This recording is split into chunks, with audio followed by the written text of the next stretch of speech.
What is hatching, Tug Peeps? OldManTup coming at you today with our Week 1 team builder for Season 3 of the WBE.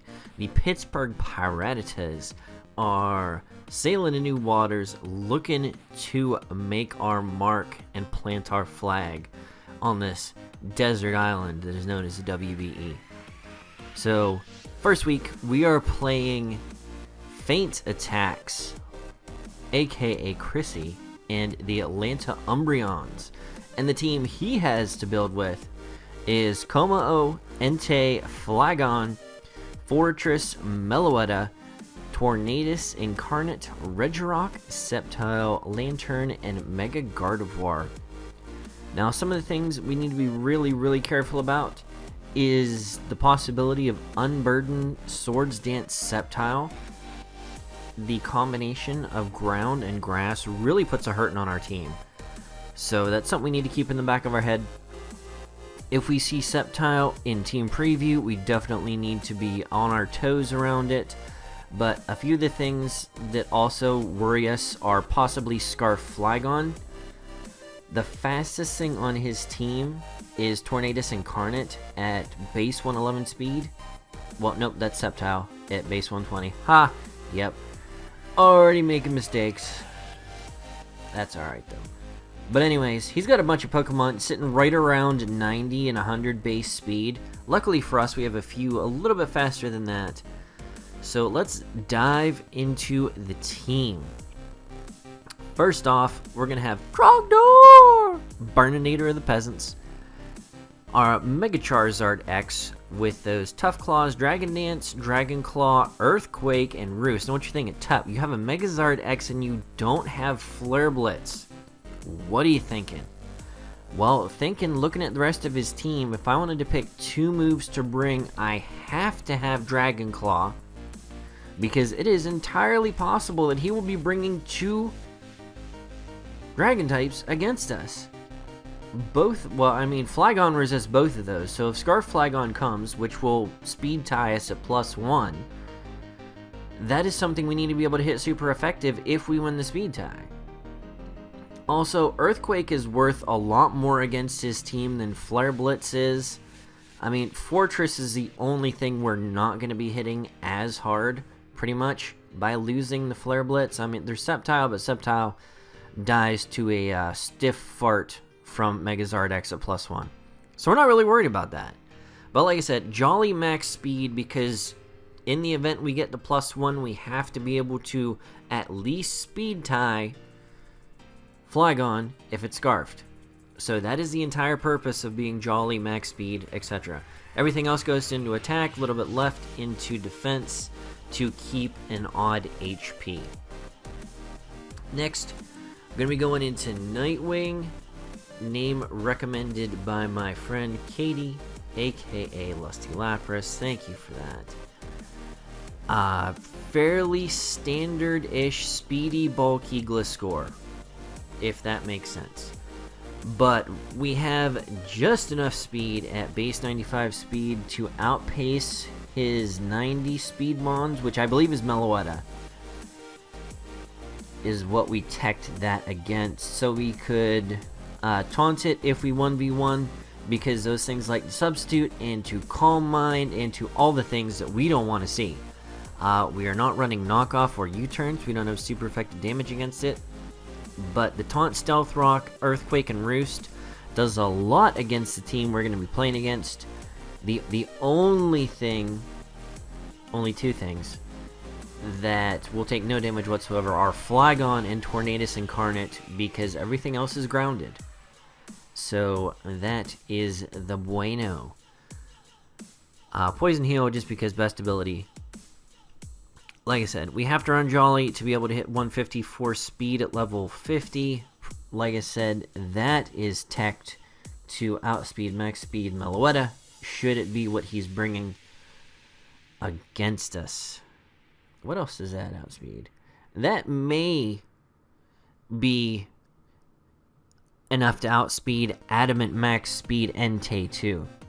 Because in order for Entei to have access to extreme speed, it has to be Adamant from the event. Sacred Fire got released to regular moves, so it can be Jolly, but an adamant one. I bet that's what that tech is for. 99% certain now that was what we teched it to, was Entei. An adamant Entei. So that's what we got there.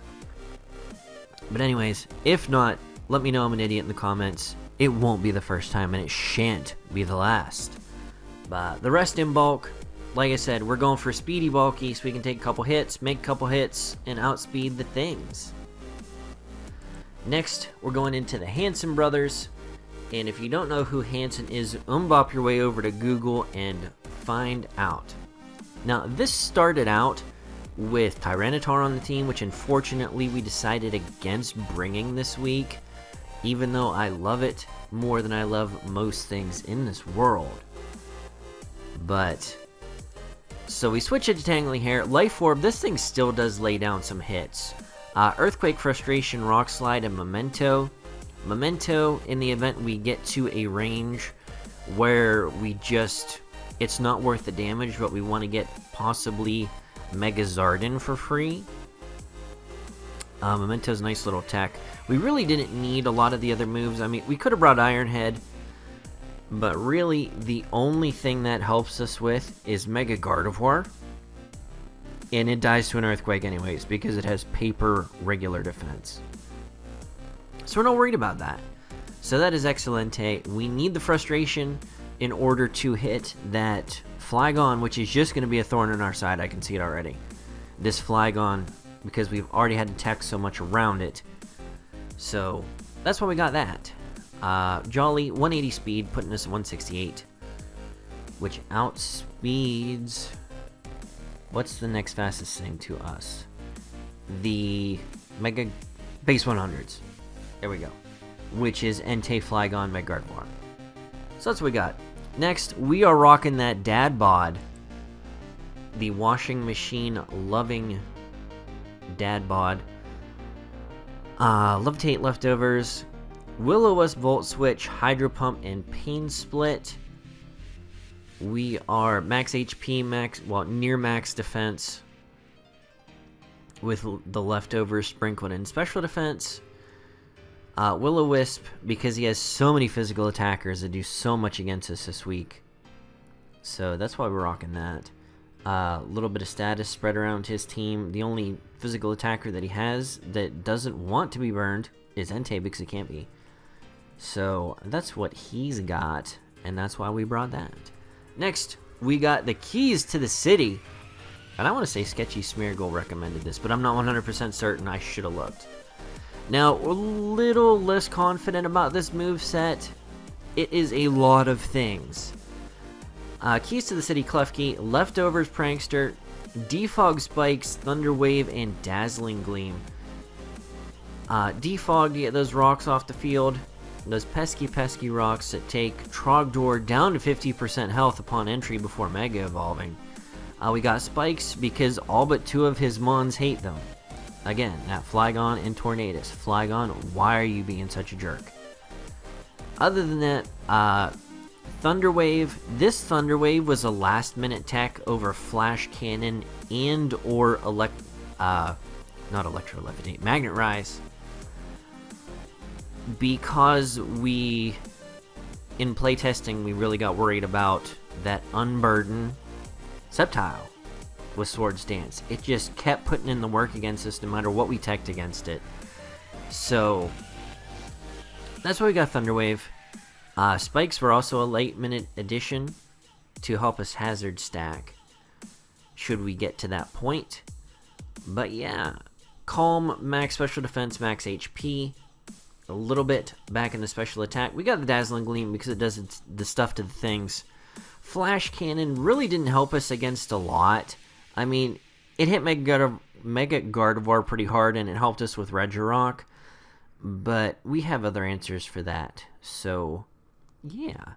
That Dazzling Gleam just does some nice damage. And it was definitely more valuable for things like Kommo-o, who take 4 times damage to it. Next, we're going to round out the team with a Scarfer, and this is our Roserade Billy Idol. If you don't understand the reference, go look up, again, umbop your way over to Google, and Google Billy Idol. dude looks just like a Roserade. I'm telling you. So we got Technician, Dazzling Gleam, Leaf Storm, Sludge Bomb, and Hidden Power Ice. Know what you think? Top Sludge Bomb's a risky play this week because things like Komao can run that bulletproof ability, which negates Sludge Bomb, and you would be correct. But we also have Dazzling Gleam and Hidden Power Ice for that. We aren't going to lock ourselves into a Sludge Bomb as long as things like Fortress and Komao are around, so don't get your panties in a bunch. We know. Okay. But, yeah. We have enough speed to outspeed, I'm assuming, Sceptile with a Scarf. Maybe base 100. No, we can't outspeed Scarf base 100. It's only base 90. Ha! Gotcha. But yeah, max special attack, timid nature, just enough speed to make it count, and the rest thrown in HP because bulk is bulk, and we have an even HP number, and that's going to be lucky for us. Just watch. But anyways, guys, this is OldManTup. Let me know what you think about the team we are building against Chrissy, Mr. Feint Attacks, and the Atlanta Umbreons. But anyways, guys, I'm OldManTup. Let me know what you think in the comment section down below, and I will catch you on the flip side. Peace.